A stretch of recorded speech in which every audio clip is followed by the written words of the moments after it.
Hello everyone, welcome to our Let's Play series of Queen's Wish. This is Colonel RPG as usual, and I'm very happy that it chose to join me today as we go up to High Elovo. When you try to ascend to the Watcher's Hall, a guard blocks your path. I'm sorry, Havenite. Watcher Ablin has sent word. You're not allowed to see them anymore. Their feelings are very, very hurt. Well, that's sort of what we were expecting. We came here to humiliate them. Funny that they actually used the word humiliate when they were talking about me fighting. And we fought and we lost. We died. So, can we not have this?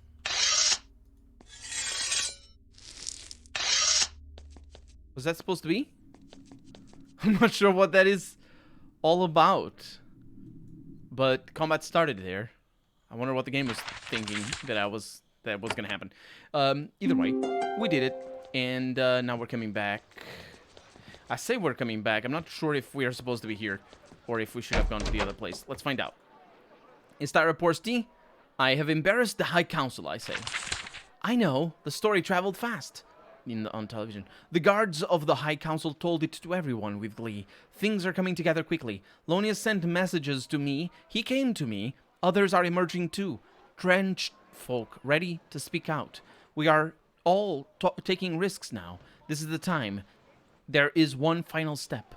What is that final step? She rises. Prince Jeff, I, Istara of the Agriel Woods, ask your help. Go to your general. Send your soldiers into our woods. Tell them to protect us so that we are not slaughtered when we present our demands to the blessed. She steps back. I will await news. So I was right in coming down here, even though the world map didn't actually tell me where to go, which is totally fine. I am not bitter about that at all. Not bitter. I don't know why I would be bitter, but I'm not. So we're back over here just to heal, and because we had to resort to going to lower difficulty for that other quest. Otherwise, I could have resorted to just trying it again, because I got unlucky. That's basically what it amounted to, unfortunately. And I did try it again, just on a lower difficulty, so that I wouldn't get unlucky again, because I don't like ambushes. Let's see. We need to talk to General Toru.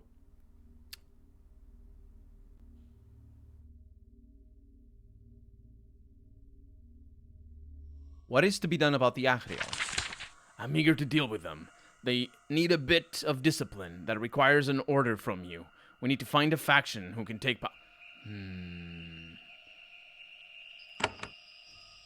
Yes.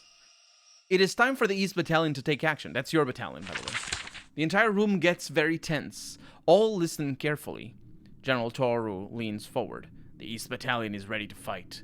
Who can we battle to make the Agriel our vassals again? Who can you battle? No. Let's see.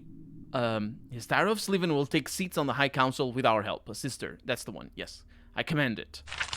Toru is genuinely amused. The blessed being made to face reality, and I get to see it. Quite a pleasure. We will send the first soldiers to Sliven to see what she needs. General Toru rises and begins to shout orders. Well, I'm gonna watch what happens. The entire camp goes into action. They prepare their weapons, split into bands, discuss plans. Some leave to the north, others wait for new orders. Your work in the Agriel is concluded. Under Toru's leadership, the Agriel will be a vassal again. Your mother will be very pleased, and you are close to completing the mission she gave you. Does that actually mean that I don't fight?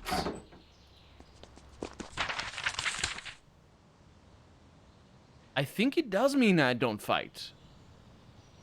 Or, I mean, maybe this is...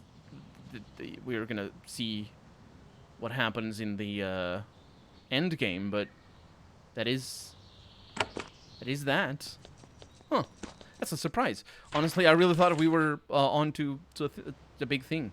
So, let's go back to Fort Haven, because we probably have a call from... let's see. It's gonna be my brother. Maybe. Oh, also we have somebody over here. There is a merchant waiting for you in Chief Miranda's office. As Haven's influence expands, trade is increasing dramatically. Miranda says, Prince, this is Manir. Just arrived at Great Port from Haven. And Manir kneels. He says he has a proposal for you. Greetings, Mynheer. What do you want? I am so gratified, Prince, and I am most impressed by the wonders you have worked in this beleaguered colony. I have a proposition, one that will benefit Haven and incidentally yourself. Haven imports potions from Agriel. They are masters of that trade. However, nobody has ever imported their elixir. It increases longevity and has certain pleasurable effects. I ask to buy elixir from Agriel and ship it to Haven. An exclusive contract. In return, you will receive gold plus an initial fee of a fair amount of quicksilver. What did my mother think of such a trade? Ah, the queen was skeptical. She was afraid of elixir, of what it does to the mind. Of course, the simple people of the Agriel forests are much less developed than the wise and stout people of Haven. Miranda frowns, but remains silent. What is the advantage of this trade? Money, a fair amount of it. I will make sure that you are paid a considerable sum in gold every few days for the privilege I ask. Miranda, do you see any problems with this? I would never presume to lecture you, Prince. However, I think, just speaking for me, the elixir has had a ruinous effect on the Agriel. I would not have it in Havenlands. Also, the Agriel are very protective of their elixir. If you take it from them, there is sure to be violence. It will be much more difficult to guard the roads. Mynheer snorts. I'm sorry, Chief. Nobody ever gained anything from such cowardice. Oh, that's Mynheer, who says, I'm sorry, Chief. Yeah, I made a decision. Mynheer kneels. I am eager for your wisdom, Prince. Miranda is just worried. She's literally not anything else. She is just worried. It's now forbidden to export elixir. Or I can export. We cannot export elixir because we don't produce elixir. We can only import it.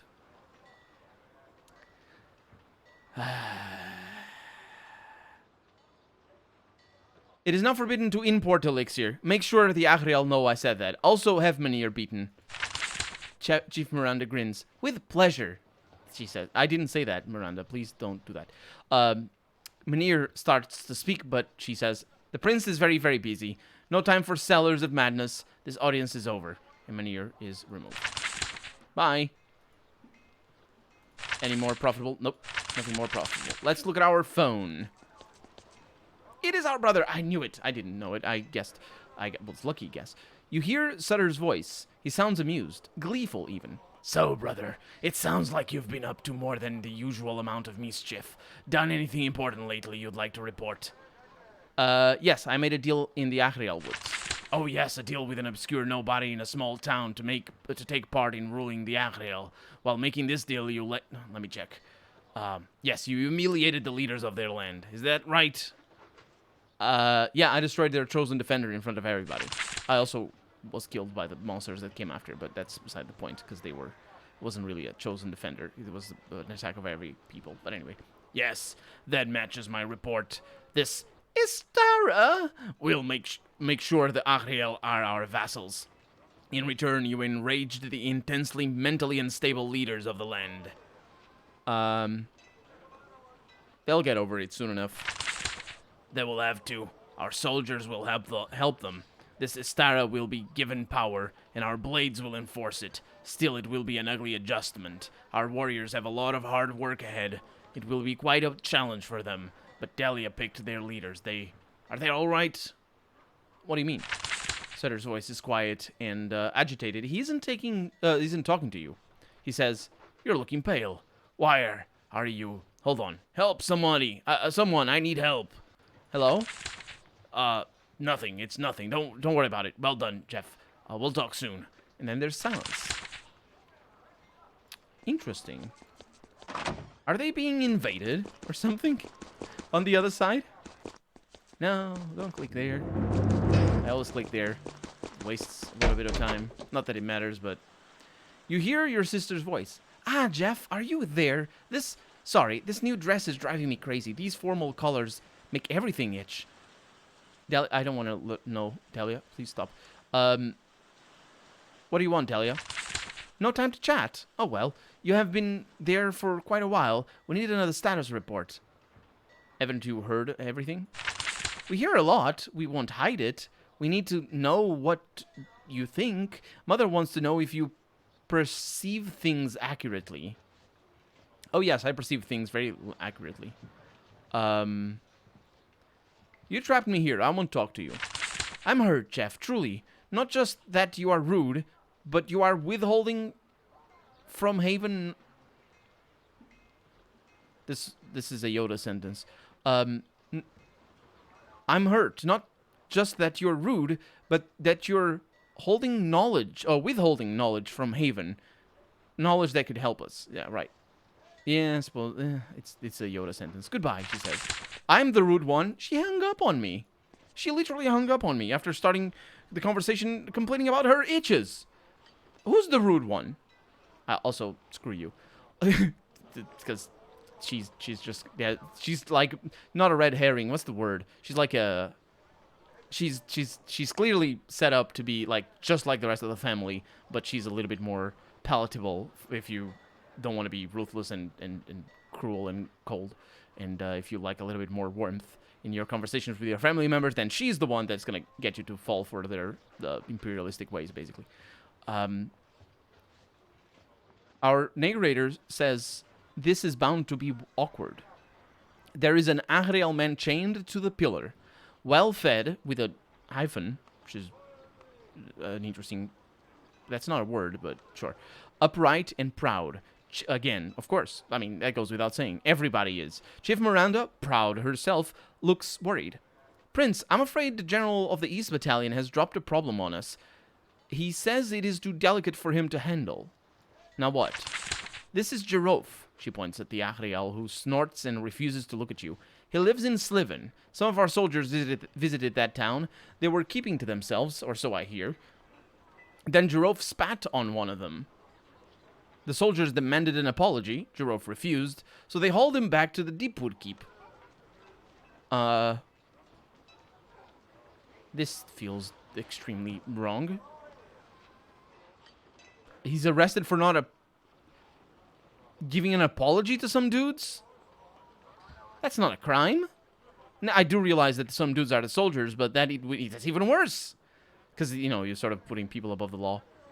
You know, because if something that isn't a crime otherwise is committed against one of your soldiers and then you consider it a crime, then it's you know, putting the soldiers above the other people.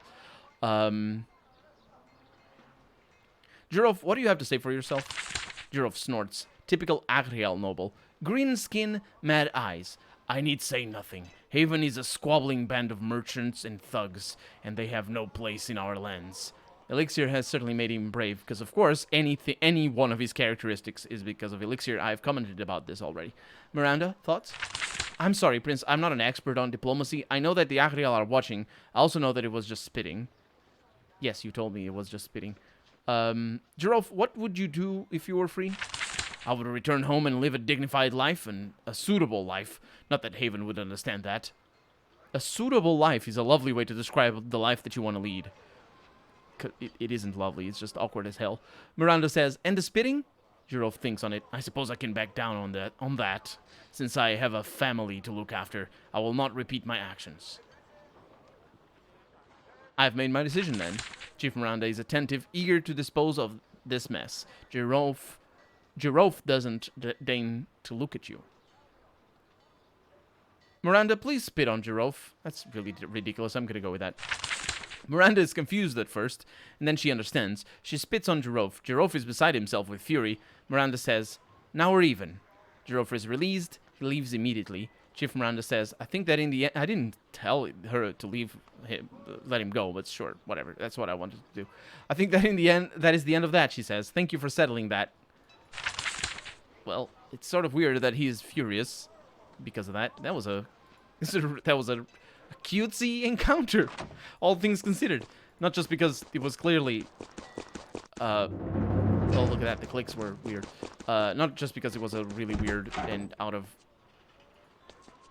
that was not a traditional encounter, basically is what I mean to say. But it also, the resolution was kind of cool. Any missions? I'm afraid not, she says. Okay. Well, I guess we're leaving. And we probably should go to the Mirefangs. And the reason why I say that is because that thing was really difficult. I want to do the early levels of the UCAT. And we have things to see here as well. So let's see the things in here. People. People! There you are. You're not people. You're just decoration. Little islands. Desert islands as far as I can tell. Are those spiders? You meet someone. You find a supply cache left here by Havenites. It's a sad pile of crates covered with moss. The boxes have been abandoned by a wild pack of mirelings. Sorry. The boxes have been adopted by a wild pack of mirelings who worship them like gods. When you get close, they turn and howl. Goody, goody, goody. Goody? Goody, goody. And then they throw rocks at you. Give me those boxes. The mirelings snarl and charge, determined to fight and die to save their beautiful, beautiful boxes. Well, but that's one way that could go. Goody, goody. I wasn't expecting them to be ranged attackers. It's fine. Let's get a charge in there.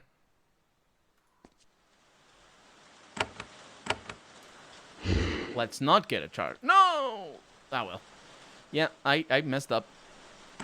It's not a problem. Let's attack you here. Weakness.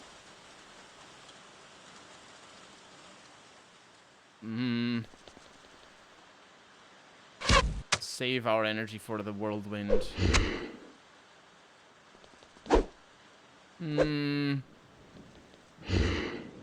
Curious. Really ruined the whole movement of Mario there. So hopefully you will die. It's poison. Yeah, probably not gonna die from that poison. Let's attack here. Yep. Oh, evasion. Nice. Okay.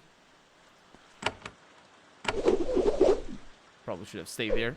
That way that basher would have been kept in check.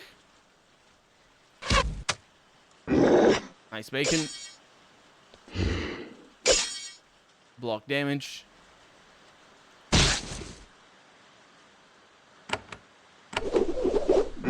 Oh, only one bacon there.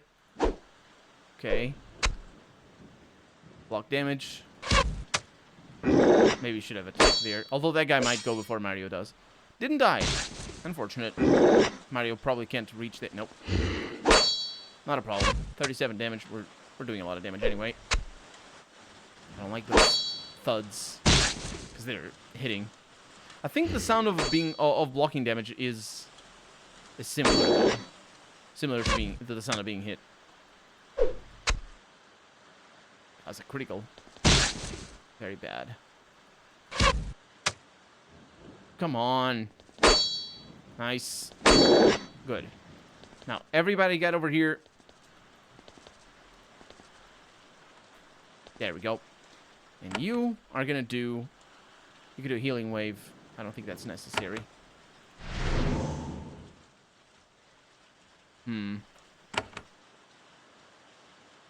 Yeah, I don't think that's necessary. Gonna stick to the healing now. Now that the mirelings are gone, you search the boxes. The weapons rusted away long ago. The food is useless goo. However, there are several bars of fine Ukatish iron, protected by a thick layer of greasy substance. You can find a use for these.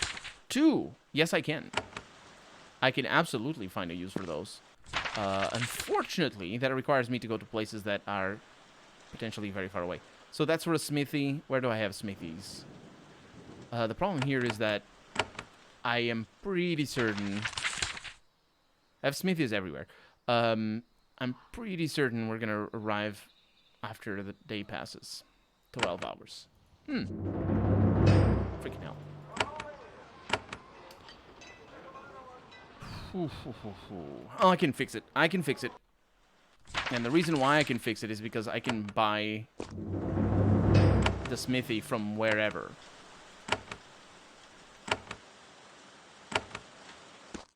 Aha. It's the wrong place. Not a problem. There it is. Yep. It doesn't matter. Now, where do I put the smithy? Oh, we got a thing over here.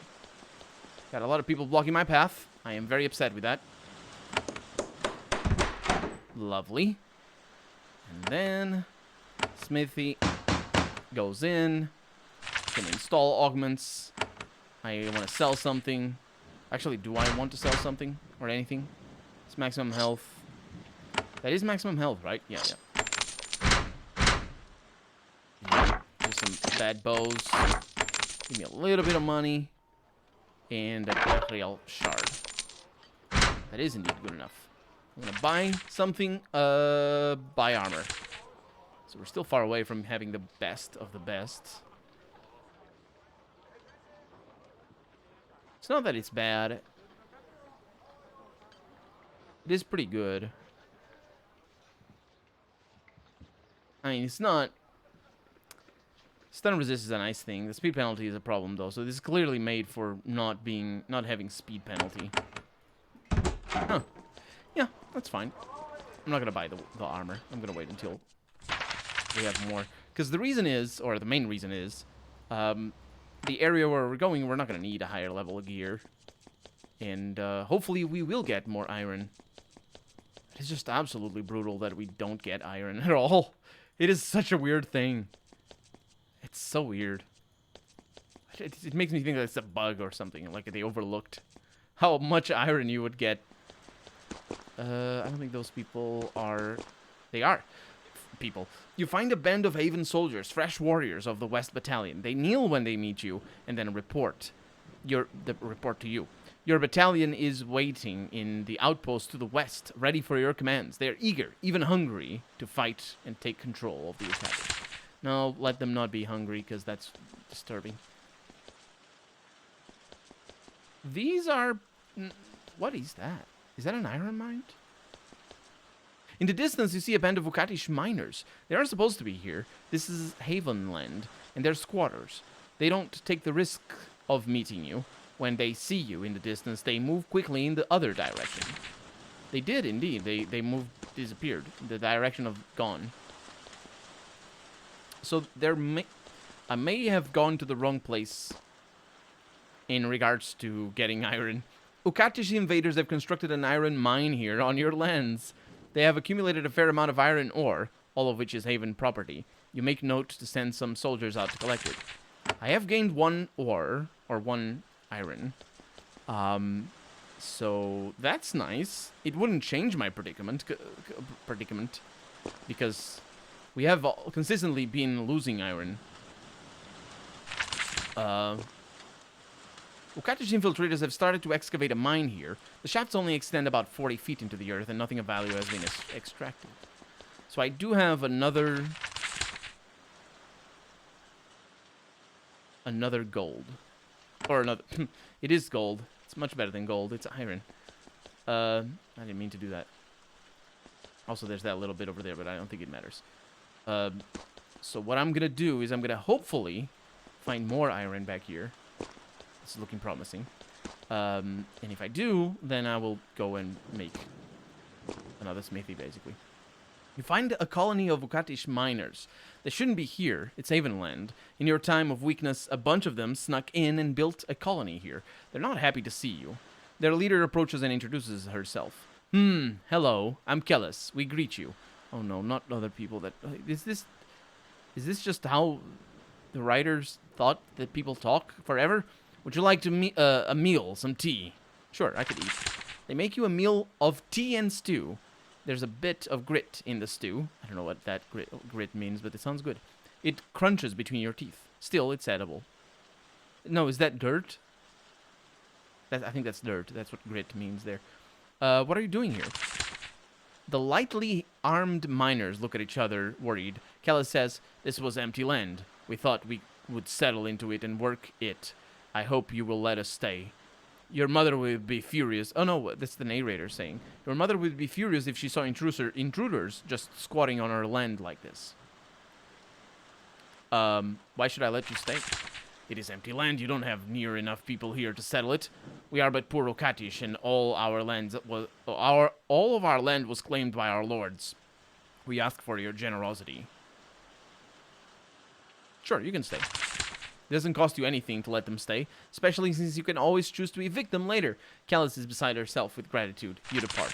Yeah, it didn't really do much. You know, she doesn't need to be that grateful. A little bit of wood? No little bit of wood. But also no little bit of time, because we're out of it. So for right now, I'm Colonel RPG, and this has been Queen's Wish. I really hope you've enjoyed it, and if you did, go ahead and leave a comment. Like the video if you want to see the next episode come out sooner rather than later. But above all, thank you so much for watching, and I hope I'll see you next episode. Bye-bye.